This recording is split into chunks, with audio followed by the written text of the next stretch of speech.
映るか。はい、ババンババンバンバアビババビバババンババンバンバアビバババンババンババンバンバアビバビバビバババンババンバはービバナナ。はい、藤子さんでございますよ。本日もお付き合いよろしくお願いいたします。この番組はお休み前の約1時間、10時5分ぐらいから11時ぐらいまでの間、皆様と楽しい時間を共有して、いい夢見れるライブを目指しておりますので、皆様積極的に参加してくださいませ。で、番組の前半はこのようににゃんこに鰹節とチュールを用意しておりますので、猫の姿がそこそこ楽しめると思いますので、猫目的で参加される方は、ぜひ番組の冒頭にスマホを握りしめ、パソコンの画面にかぶりつき、息も止めて瞬きもせず、ご視聴いただくことをお勧めしておりますよ。そして、そのままくたばらないようにご注意くださいませ。ちゃんとチャンネル登録とグッドボタンを押して、スパチャを投げてからくたばるようにしてくださいね。で、今画面に映っておりますのが、グレーのぐーちゃん、三毛猫のたまちゃん、白茶のゆりさん、チャットランのまさるくん、白黒のくたくんと、我が家には全部で5匹のかわいい猫ちゃんがおりますよ。で、5匹のかわいい猫ちゃんがいる生活ってどんな感じなのかなっていうのをちょっと楽しんでいただけたらいいんじゃないのかなと思いますよ。で、猫のことをもうちょっと詳しく知りたいよと思われる方は、概要欄のところに猫紹介してありますので、そちらを読んでいただけたらいいんじゃないのかなと思いますよ。で、同じく概要欄のところに Amazon のウィッシュリストのリンクが貼ってありますので、そちらからチュールをポチッとご購入いただければ、我が家に届く便利なシステムとなっておりますので、にゃんこにチュールあげようかなと思われる方は、そんな便利なシステムをご利用いただくことをお勧めしております。はい、暗いな。まあ、いつも暗いと思うんだけどさ、まあ、この、一応 LED がね、あるんだよね、このテントにね。それがもう、バッテリーが切れて暗くなっちゃってて、なので、いつもよりさらにね、暗い感じだと思いますよ、ゆりたんは。食べれたかな、今日はな。今日はもうね、カリカリがなくてな。で、買い物行かなかったんだよね。寒いしね、暗いしね、めんどくせえなと思って。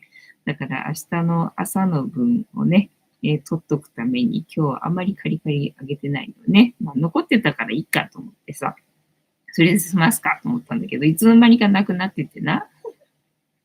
だから、皿が空っぽになってたんで、申し訳ねえと思ってね、鰹節とチュールを今日はあげたよって感じな。ゆりた入らないのか、抹茶は入るのか、入らないんだな。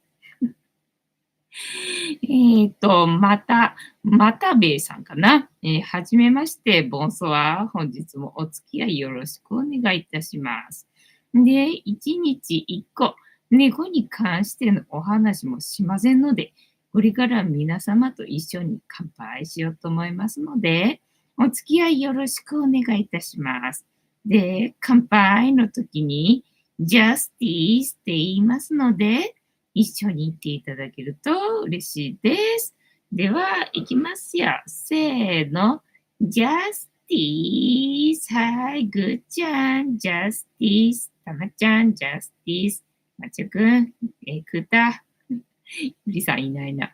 ジャスティス。まちゃは入るのか？今日はさっき沸かしたけど、ちょこっとだけだからもう冷めちゃったかなっていう感じなのでね。どうだろう？左右かな？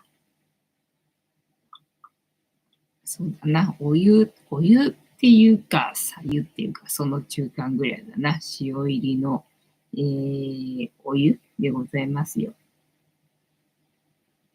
ぬるま湯かな。うまいな。今日は塩がいい塩梅で、うまいぞ。お湯の温度もな。熱くなく、ぬるすぎずっていう感じでな。ゆりたんは入らないのか。入るんじゃないのか。どうなんだい。なかなか入ってくんないのよね。たぬこさん、こんばんは。ボンソワ。またべさん、ジャスティス。ピョンさん、ジャスティス。くらまるさん、こんばんは。ボンソワ。カニタンさん、ジャスティス。たぬこさん、ジャスティス。ありがとうございます。で、あとは、そんなもんだったっけ。皆様がどこに住んでて、どこで何を飲みながら、もしくは何かを食べながら、この番組を見てくれてるよっていうのをね、聞いて回るのが趣味でございますので、もしお嫌でなければ、皆様がどこに住んでて、どこで何を飲みながら、もしくは何かを食べながら、この番組を見てくれてるよっていうのを教えていただけると嬉しいです。又兵衛さん、転勤で西馬込住んでます。あ、そうなんだね。ピョンさん、照明バッテリーなんですね。電池。非常時の兼用ですか？そうです。非常時の兼用でございます。なんだ、節電でな、電池生活にね、すっかりなってるわけよ。もう、常に、充電をして過ごしてたんだけど、昨日出かけちゃってさ、まあ、使ってなかったからいいかと思ってね。だから、昨日充電してない状態で今日使ってたんだけど、まあ家の中なんでね、暗いんでさ、結構ほぼ一日中つけてる感じなんだよね。そうするとね、もうだいぶ弱くなってるみたいなね。まあ大概もうあと寝るだけだからいいかっていう感じなんだけど、にしても今日はね、8時ぐらいからちょっと暗いな。ちょっとぐらいな、みたいな感じなんだけど、まあ、あとちょっとでライブだからね、みたいな感じで、ね、過ごしていましたよ。まあ、YouTube 見てるだけだったら、特にな、そんな困ることはないんだけど、リータンは入らないのかなんだった可愛いからいいんだけどさ、私はどうしたらいいんだいその圧にな、ずっと耐えながらね、おしゃべりしなきゃならんのですけれども。てんたまさん、藤子さん、皆様、こんばんは、ボンソワ。本日もお付き合いよろしくお願いいたします。又部さん、引っ越し前から YouTube で西馬込検索してたら出てきてみました。あ、なんかね、そうみたいなんだよね。なんか大田区の住民の人がすごいね、見てくれてるっぽいんだよね。だから大田区のなんだ動画上げればいいのかって思ったりするんだよね。で、さっきあまりにもさ、チャンネル登録者数増えないからさ、アナリティクスのところに行って、で、なんか地域とかいうのがあって、で、それを見てみたら、一番見てるのが、神奈川県っていうか横浜の人が一番人数的には見てて、で、次が、どこやって大阪か。大阪の人が見てて。で、次がね、大田区で、で、あとはほぼ見てない。見てないみたいな感じね。だから神奈川と大阪と、大田区行けばいいのかなみたいなね、感じでさっきちょっと思ってましたっていうね、感じですよ。ね、そう、だから息子が、転勤で西馬込に行くから検索してて、なんかファンになりましたとか、なんかそういうメッセージよくもらうのよね。だからやっぱりこの辺のね、情報を探してる人が、どうやらね、見つけてくれるみたいなんだよね。ありがとうございます。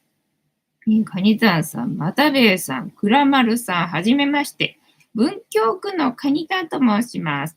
ヨシーさん、ジャスティス、ありがとうございます。てんたまさん、フニータ福袋売れましたか？売れません。フニータ福袋、一回も売れたことないんだよね。まあ、テレビ出た時に、あの時福袋は出したかどうかなってわかんないんだけどさ、まあ、フニータとフニャッタのセットは出したかもしれない。あの時はまだね、フニャッタ登場してなかったんだ。フニータしかいなかったんだね。だから、フニータのセットの福袋っていうのかなは出したかもしれないんだけど、まあ、その後だよね。フニャッタが登場してから福袋を売り出したと思うんだけど、まあね、一回も見たことない。相変わらずな、みたいなね。今年もその調子で私はどうやら行くみたいだなっていうね、感じでございますよ。で、あとは何の話すんだっけ。今日ゴミの日だったんだよね。今日休みの日なんだよね、そういえばね。なんか全然曜日感覚っていうのかな。昨日も出かけちゃったしさ、土日なのにさ。なんか全くもっていつもと違う感じっていうのを、なんか、何曜日で、何をしたらいいんだみたいなのが全然わかんなくて、でね、今日ね、すごい静かだなと思って、外がさ。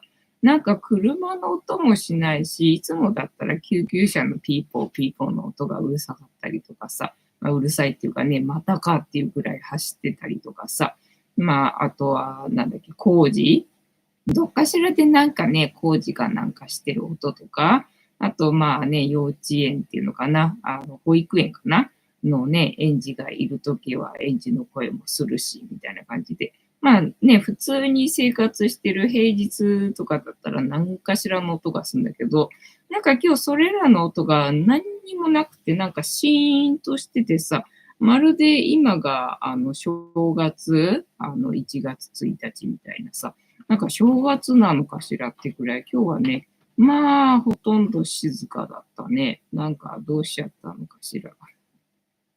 私しかこの世にいないのかしら、みたいなね。そんな感じになってたね。ねえ、ナタベイさん、いろんな教室って今もしてるんですか？ほぼしてないね。フニータ教室だけは一応やってんだよ。どうやら私の使命としては、フニータをね、世の中に広めるっていうことが使命らしいので、そう考えるとフニータ教室はあった方がいいだろうっていうのでね、まあフニータ教室だけはやってんだけど、まあ私が人を教えるのはあんまり、なんだろうな、得意じゃないというか、好きじゃないというかみたいな感じっぽいんだよね。で、まあ需要としてはパン教室やってくれっていうのはよく来るんだけど、パン教室は私はね、やりたくないっていうのかな。まあうちのオーブンが古いからね、あんまり上手にできないんで、オーブン買い替えなきゃっていうところがあって、まあそこまで設備投資するんだったらもっと本格的にやらなきゃっていうところがあるんだけど、もうさ、小麦粉だからさ、小麦粉生活な、できればやめたいって思ってるところがあるから、そう考えるとちょっとパン教室はね、みたいなところがあって、だから結局世の中の需要と自分が、なんだろう、やりたい方向っていうのかな、なんかね、ずれてきちゃってるんで、その辺がうまくいってないでね、なんかあんまり教えるのはやってない。あと写真ね、写真は別に教えてもいいんだけど、だからカメラ持ってないんでさ、でね、なんかカメラ持ってなくてもいいから、ただ教えてくれればいいからっていう人がいて、いや、それだったらいいですよっていうふうに言って、で、やったことがあって、で、それで満足してくれたから、カメラなくても大丈夫なんだと思って、で、カメラ教室はそのまま継続したんだけど、今度、そう受けた人はなんかカメラも持ってないし、つってなんかね、酷評でね、すっげえ、アンチコメントっていうのかな、レビュー書かれてね、なんかもうさ、一生懸命教えたのにさ、なんかそんなかと思ったらなんかもう嫌になっちゃってね、もういいや、カメラやめたと思ってね、教えるのは今、ほぼやってないねっていう感じだな。うんと、なので、なかなか人に教えるっていうのは難しいよな。だからその国評にもさ、なんかこれとこれとこれしか教えてくれなかったみたいなこと書かれてるんだけど、いや、そんなに教えたじゃん。そんなに教えたじゃんとかって思うんだけど、ちゃんと教えてんじゃんとかって思ったんだけどさ、でもそんな評価なんだなと思って、なんかそれ書かれてから、もう全然お客さん来なくじで、なんかもう嫌になっちゃったなっていうね、状態でございますよ。大吉さん、藤子さん、皆様、こんばんは。ボンソは本日もしぶとくやっておりますよ。ケンタマさん、大吉さん、こんばんは。またべえさん、動画編集とか教えてほしいです。ハートで見えない。見てて面白い。ありがとうございます。動画編集は私が教えてほしいよ。私が教えてほしいよって感じだよ。全然わかんないことばっかりだもん。だから自分でわかる範囲でね、できるだけ、頑張って、表現してるだけでな。もう本当今の人たちの編集技術にさ、ついていけてないからね。これもうダメかもしれないなと思ってね。もう外注するしかないかもしれないって思ってんだけど。だから外注できるほどのね、収益をね、出したいところなんだけど、全くもって全然なんでね、もうこれ全然外注できるレベルじゃないから、自分でやるしかないんだけど、だからといってね、新たに技術を覚えてる時間もなくてなっていうのでね、しょうがないから今持ってるだけの、技術だけで表現してる感じですよ。ありがとうございます。見てて面白いって言ってもらえてよかったよ。嬉しいよ。ありがとうございます。てーたまさん、初対面の人を教えるっていろいろ、難しいでしょう。てんたまさん、またべえさんも YouTube デビューされたいんですか？またべえさん、動画1本作るのにどれくらい時間かかりますか？ 2 日かかります。2日かかりますけど、今日はね、ショート動画をね、5本ぐらい作ったんだよ。今日はショート動画5本ぐらい作ったかなっていう感じで。で、そう、フニータのさ、ネタね。フニータのネタずっと思いつかなくってさ、あるっちゃあるけどね、一から作んなきゃなんないんでめんどくさいっていうか、どうしようかな、みたいに思ってるネタはあるんだけどさ。それでね、思ったのがさ、なんだっけ、当たり前体操当たり前体操フニータにやらしたらいいかなとかね、ちょっと思ってるんだよね。クラマルさん3000人おめでとうございます。ありがとうございます。なんかね、一瞬3000人になってみたり、2990人になってみたりな。まあ、ひどいよ。ほんとね、登録者増えなくて。でね、一応アナリティクスにわかんないなりにちょっと見てみたんだよね。今日普段見ないところをさ。そしたらね、その地域で言うと、神奈川県、大阪、そして大田区だったんだよね。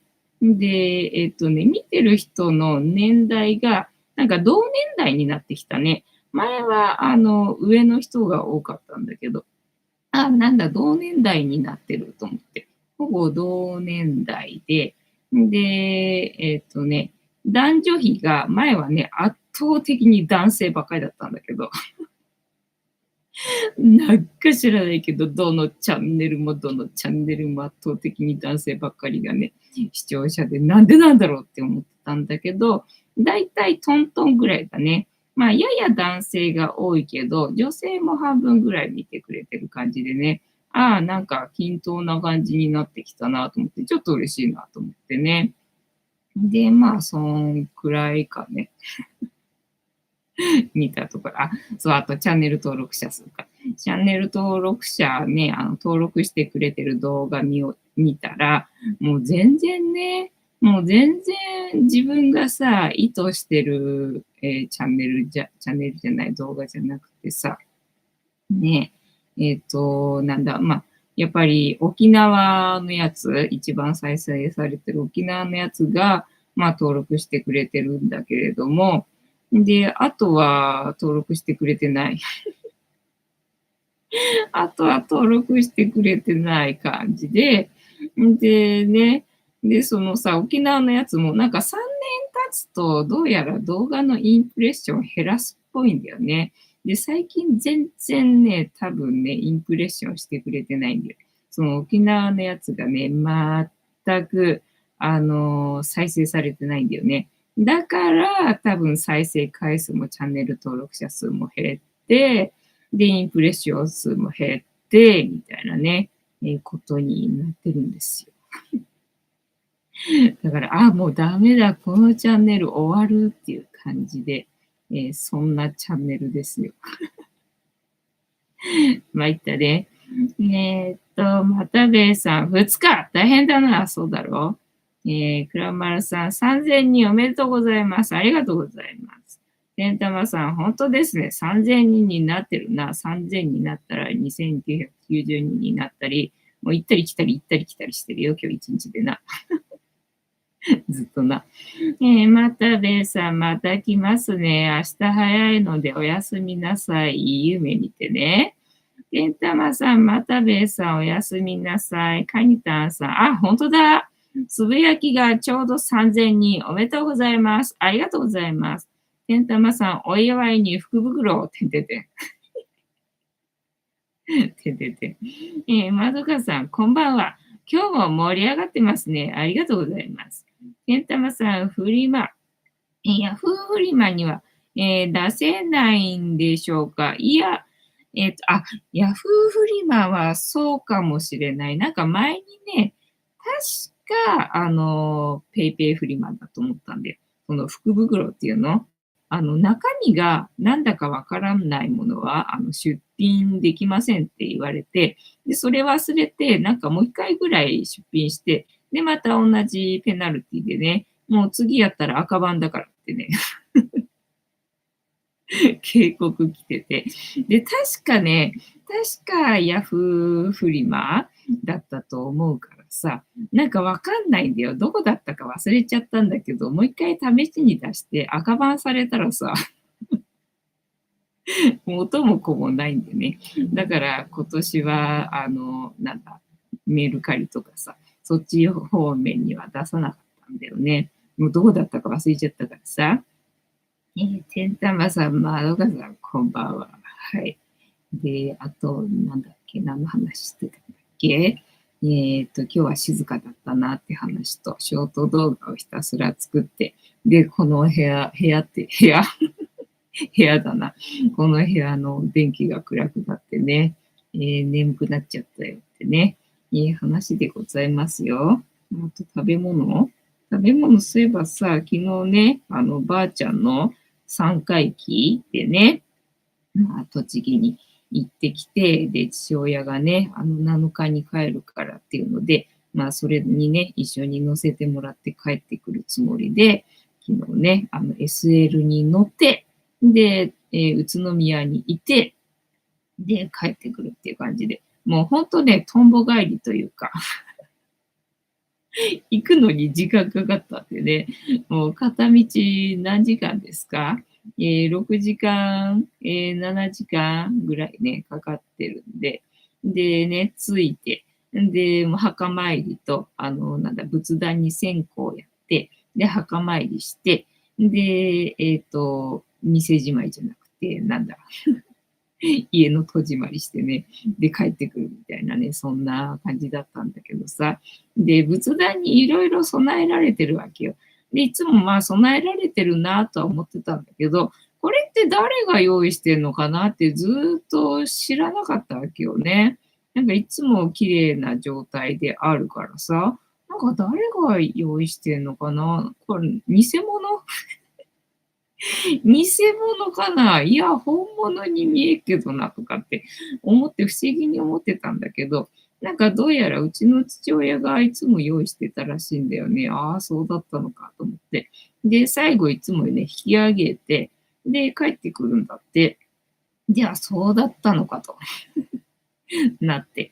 で、もう今ね、なんか血糖値上がっちゃうから、なんか薬飲んでるんで、食べられる食べ物と食べられない食べ物となんかね、あるらしいんだよね。で、リンゴは食べられるんだけど、バナナとキウイとグレープフルーツがあって、で、なんかね、まあ、バナナはどっちでもいいみたいだったんだけど、キウイとね、なんかグレープフルーツは食べれないみたいなしで、まあ、いろいろとね、備えてあったものね、もらって、昨日だからね、お土産いっぱいになってね、帰ってきたんだよね。だからその辺のものを今日はね、食べて、過ごしてましたっていう感じでした。幸せなものが、食べ物がね、好きな食べ物がいっぱいあって、幸せな一日でしたっていう感じ。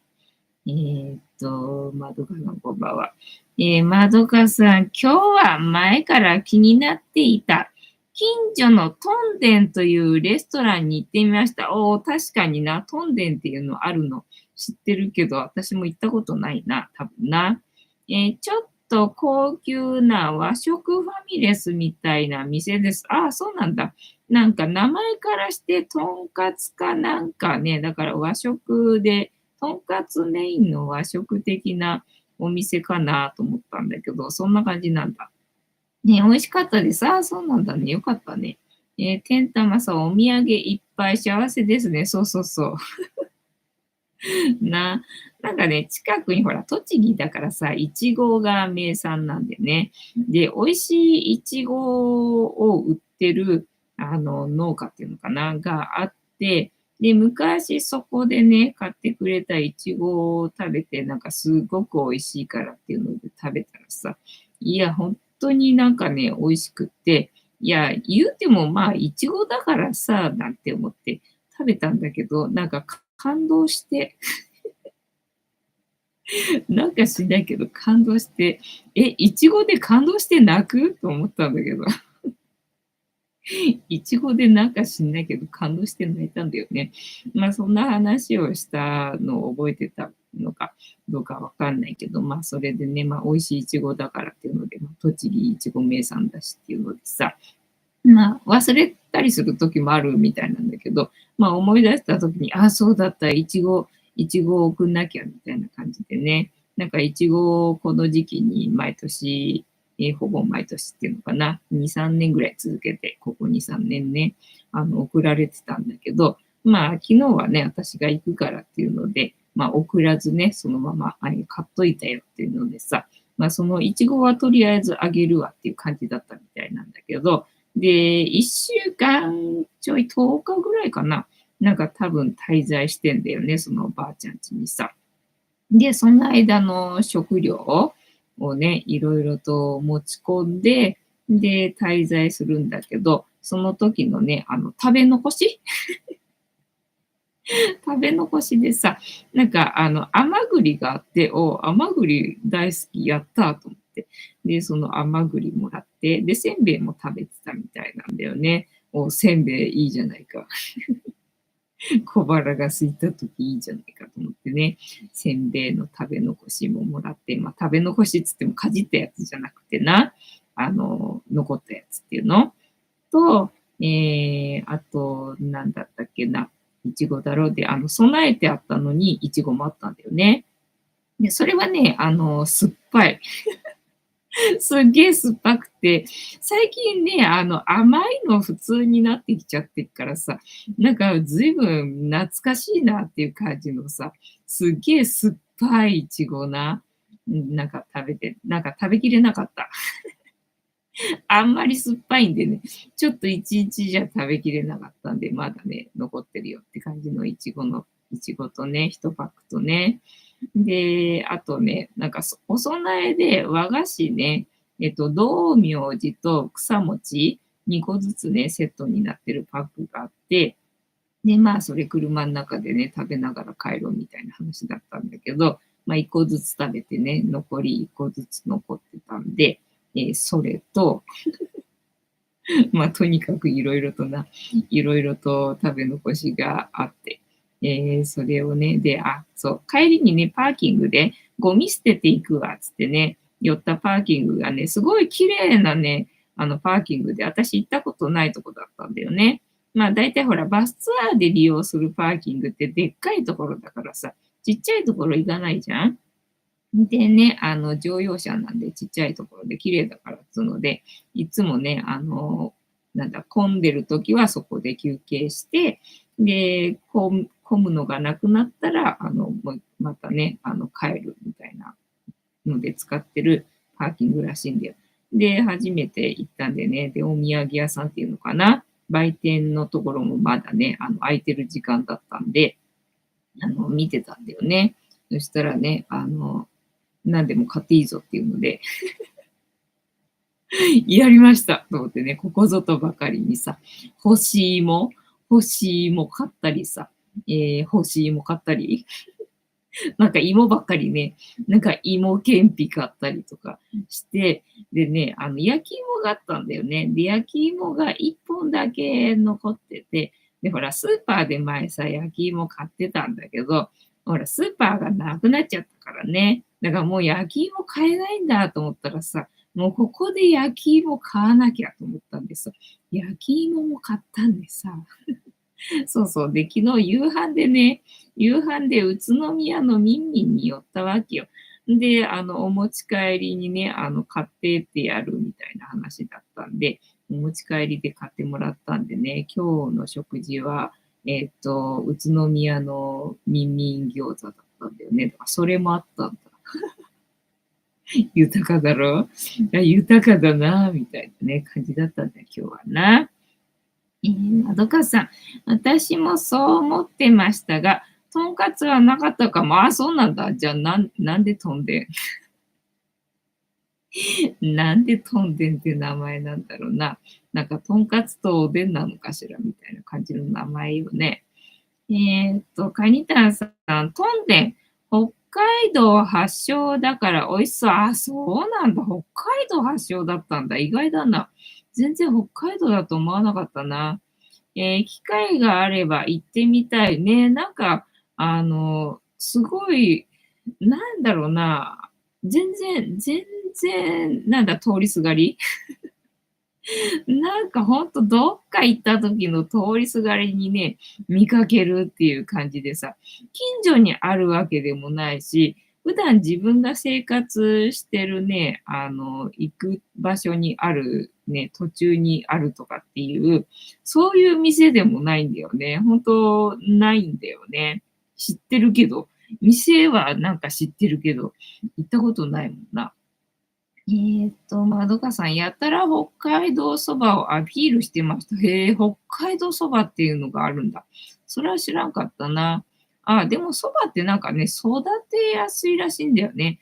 だからどこでもそばは、育ててて、で、まあ、どこでもあるみたいな話してたかな。だから北海道でも育てられるってことは、そっか、そばはな。くらまるさん、いちごで泣けるんだな。まさか。まさかイチゴで泣くと思わなかった、私はな。びっくりして我ながらな。まどかさん、北海道発祥なんですね。なるほど。ねえ。そっか、アピールしてたからな。言ってもわかんなかったんだ、北海道発祥っていうのな。てんたまさん、なんでも買っていいぞ、最強な。やったーとか思って。いや、最初はね、自分でペイペイの残高が2000円ぐらいあるはずだからと思って、ペイペイの残高が2000円ぐらいあるはずだから、ペイペイで支払えるかなと思って、で、焼き芋の旗が見えたわけよ。ああ、じゃあ焼き芋は買って帰るかななんて思って、ただね、干し柿があって、ああ、干し柿あるな。でも干し柿600円、700円、みたいな。どうしよっか、みたいなね。明日死ぬとしたら買うかとかさ、考えてたわけよ。干し柿と、で、干し芋もあんじゃん。で、焼き芋はとりあえず買うかと思ってさ。干し柿、干し芋、どうしようとかって悩んでたら何でも買んでいいぞ。よっしゃーと思ってさ。じゃあ、干し柿買うじゃんと思って。で、干し芋買うじゃんと思って。で、干し芋持ったらさ、高いんだけど、すげえ少ないわけよ、量がさ。いや、これ足りないなと思ってさ、自分だったら1個でも買えるか買えないかって感じだけどさ、これ2つ買っちゃうでしょと思ってさ、2つね、持って。だから干し柿も2種類あったっけ。だだから干し柿1種類ずつと、干し芋を2つ買うじゃんみたいな。で、焼き芋も後で買うじゃんと思ってね。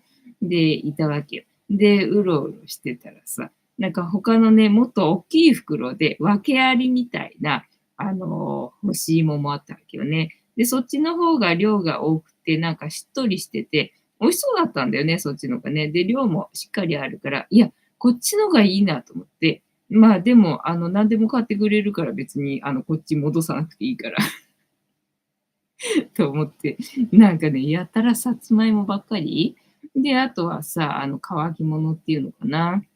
なんか干し芋があったわけよね。あ、干し芋じゃない、芋けんぴがあって、芋けんぴ昨日ね、農協でもらってきたの食べたけど、でもなくなっちゃったから補充するじゃん、みたいな感じで、やったらさつまいも昨日ね、あの、買ってもらいました。病気だな。カニタンさん、都内もあって電車で行けそうです。あ、そうなんだね。ちゃんと調べていけばね、行けるかな。ねえ、北海道のトン、トンペイっていうのかな。からのネーミングかな。あ、そうだろうね。きっと、トンデン。それっぽい感じだな。てんたまさん、欲しいもって量少ないね。少ないよな。高いのに少ないよな。まあ自分で作ってもやっぱりさ、高いっていうのだから芋買うじゃんでさ、蒸すじゃんで、蒸すのにさ、時間かかるじゃんそうするとさ、エネルギー代が今高いから、それ考えるとな、なんかあんまりコスパ良くないっていうか、だから自分で作ればいっぱいできるんだけど、いっぱいできるんだけど、やっぱりね、買ったのと同じぐらいね、コストかかるんだよ。コストかかんだよな。だからさ、さつまいも一袋もうさ、300円ぐらいはするじゃんで、それ3袋ぐらい買うとさ、まあ1000円ぐらいするじゃんで、これさ、蒸し器でね、1時間ぐらい蒸すじゃんっていうとさ、まあ、なんだろうな、カセットガス1本はまあ使わないけど、使ったとして、まあ130円ぐらい、まあ1200円ぐらいかかるって感じじゃんで、干すじゃんで、干してるね、人件費とか考えるとさ、まあ、高いけどさ、欲しいもん買うやつ。まあ、結局同じぐらいね、コスト的にはかかるなって思うと、まあ、しょうがないかっていうふうにね、思うんだよね。ねえ、てんたまさん、トンデンって、阪神タイガースの監督、どんでんみたいでいい響きですね。阪神タイガースの監督、どんでんって言うんだ。へえ、知らんかったな。カニタンさん、トンデンヘイって言うんだね。トンデンだからそうだろうな、きっとな。まどかさん、芋、芋中毒だよな。ね、なんか芋中毒なんですよ。ってなわけで、本日もタロットカードタイムでございますので、78枚の中から1枚引きまして、今の私たちに必要なメッセージいただこうと思います。で、このシャッフルは皆様のストップの掛け声で止まりますので、ご協力よろしくお願いいたします。まどかさん、食料がないとき、時代は役立ったかも。まあ、ただ昔のさつまいもはなんかね、甘くもないしっていうので、そうで、その戦中の時代、なんか芋ばっかり食べてたっていうんだけど、まあ、調理した芋じゃなくて蒸した芋っていうのかな、ばっかりね、食べてたみたいなんだけど、なんか調理したりとかしないのかな、まあ調味料がないからあれだったのかなって思ったんだけど、そうじゃなく、なんか道具、調理道具がね、持ってかれちゃっててさ、政府にね。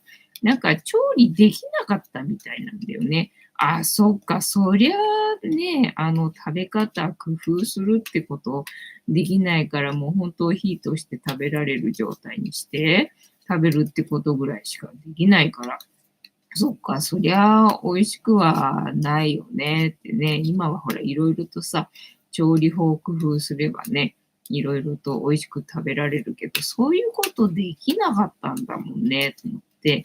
いや、包丁持ってかれちゃったらもうね、何もできないじゃんっていう状態だったんだもんな。だから、ああ、そっか、それは不便だったな、なんていうふうにね、思ったんだよね。あと、なんだったっけな。そんなもんかな。あとは、宇都宮のミンミンか餃子か。大丈夫になっちゃう。出てこれなくなっちゃったな。そう、初めてね、お店で食べたんだよ。まあ、宇都宮なんでさ、その親戚がね、冷凍の餃子送ってくれて、で、それをさ、まあ自分で焼いて食べたことならあるんだけど、ただその冷凍の餃子さ、いろんな種類があって、なんかしそ餃子とかさ、なんかしいたけ餃子とかさ、なんか普通の餃子以外のがね、あるんだよね、いろいろとね。で、まあそれをもらって、で、ほら、焼くの下手だから自分さ、餃子。でね、その焼き方下手くそなんでさ、もう餃子がうまいのか、ね、何なんだかわかんないなっていう状態だったんだよね。お店の食べたことなかったから。で、まあ、佐野ラーメン食べるか、みんみん餃子食べるか、どっちにするって言われて。で、佐野ラーメンも久しく食べてなかったからね。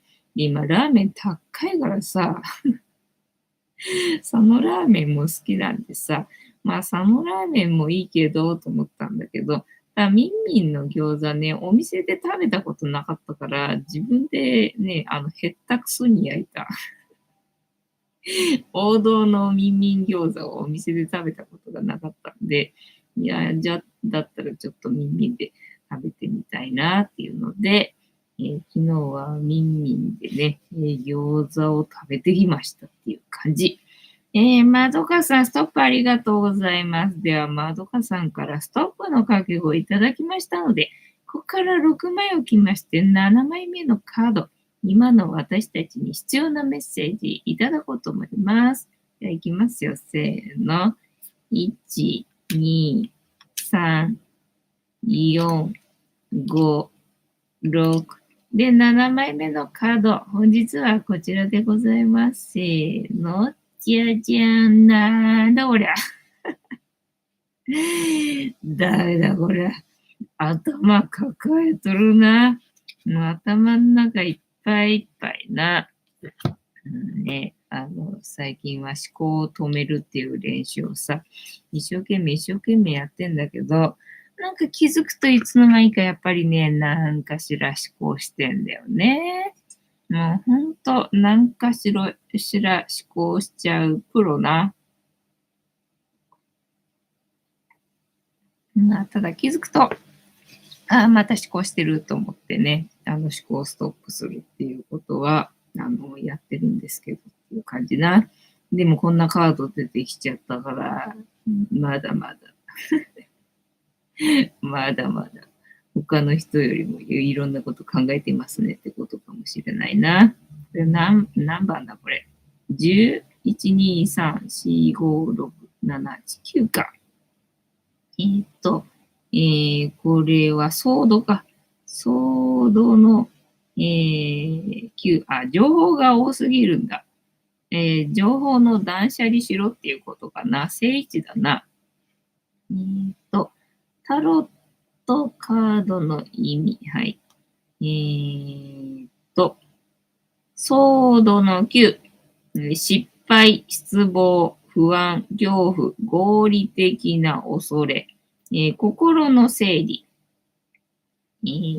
小アルカナ、ソード級、絵柄、ベッドで頭を抱える女性だったのか、悪夢を見たのか、不安で眠れぬ夜を過ごしたのか、とても深刻な状態であることは明らかですが、女性の身には何も起こってません。そうなんだよね。悪いことは心の中だけで起こっているようです。あなたは不必要に不安を、膨らませていませんか？はい、多分膨らませてるんだと思います。テーマ、不安、恐れ、ソードの9。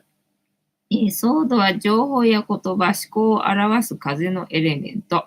9は到達や完成を意味すると同時に、1から8までのすべてを持っているため、揺れやすく、不安定な要素も持ち合わせている。9という数字の持つネガティブな面が非常に強く書かれているカード。頭を抱える女性、たくさんの思考を巡らせ、恐れや不安を抱いている女性、悪夢を見たのか眠れぬ夜を過ごしているのか定かではありませんが、とても深刻な状態であることは確かなようです。ですが、豪華なベッドの上で過ごしている女性の身は安全でそうなんだよね。恐れるべきことは起こってません。はい。彼女が抱える不安や恐れは心の中で起こっているのです。また、女性が身につけている白い衣装は、純粋や無垢を表します。彼女は自身が抱える不安や恐怖が現実になることを純粋に信じている。それは叶ってしまうな。黒い背景。黒は限界や行き詰まりを象徴します。書かれている女性の精神状態です。状態がそれほど追い詰められていると捉えることができる。また黒には時間を要するという意味合いがあり、深刻な状態から抜け出すためには、時間が必要であることも表しています。毛布。女性が膝にかけている毛布には赤いバラと先生学記号、そして、惑星柄記号が書かれています。一見それぞれ無関係なものに見えますが、この毛布の柄に語弁歌を読み取ることができる。なんだかわかんないな。めんどくさくなってきたな。みてどうした？かわいいね。みてかわいいんだよね。はい。ソード Q の物語。ソード Q は情報や言葉、思考など人間の知性を表す風のエレメント。Q は到達や完成の象徴である。同時に1から8まで。まあさっき読んだからいいか、これはな。たくさんの情報を得ることで混乱し、必要以上の不安や恐れを膨らませて苦しむ、女性が書かれています。ですが、女性が過ごすベッドは豊かな装飾、膝にかけられた毛布、美しい絵柄、女性の身は安全、心の中で起こっていることは何一つ起こってない。背景に浮かぶ9本の剣はそんな女性の内面を映し出した空想そのものであると捉える。現実と空想の区別がつかず、どこまで本当に恐れるべきことで、どこからが心配する必要のないことなのか、彼女自身まだ判別がついていない状態であると言える。はい。聖地の意味。聖地で出た場合、今までなんとなく感じていた不安が強まってしまう。周囲の人に何気なく言われた一言に傷ついてしまう。過去の後悔が急に襲ってきたり、眠れぬ夜を過ごすことが多い。ですが、あなたが抱えている不安や恐怖は、今考えることではない可能性も、落ち着いて気持ちの整理をし、今向き合うべきことは何なのか考えてみましょう。状況を整理し、しっかりと見つめること、不安な気持ちは収まってくるはずです。はい。えーっと、えーっと、人間関係、金運、ウェイトの解釈、完全な荒廃のカード、ベッドで頭を抱える女性が深刻な状態である。不安や恐怖を感じる。思考を意味するソード。9番目にあたるカードは、たくさんの情報が、盗作し、非常に困惑した状態である。彼女は悲しみを知らないとウェイト氏が述べているように、これほどの絶望や悲しみを彼女自身が体験するのは初めてのことだと捉えることもできる。今までに経験したことのない悲しみに打ちひしがれる女性ですが、彼女の身に何が起こったわけではなく、その悲しみはすべて彼女の心の中に留まっている。聖地の意味としては、並ぶのは死、失望、絶望など、穏やかとは言えない単語ばかり、誰もが無意識のうちに恐れている事態が並んでいるとも言えるでしょう。逆位置になると途方に暮れるような不安や恐怖が去り、物事を正しく、恐れる分別がつくと解釈できます。これは聖地のが良くないやつなんだな。また聖地では不安や恐怖が自分自身に向き、逆位置ではその対象が他人に向く。様々な解釈ができる。不安を象徴する、カードだそうです。ってなわけで、本日のタロットカードの意味調べるの回は、まあね、年始からいろんなことが起きてね、情報が錯綜しているので、まあそれで混乱してね、不安を募らせているんじゃないですかというね、カードだったのかもしれないね。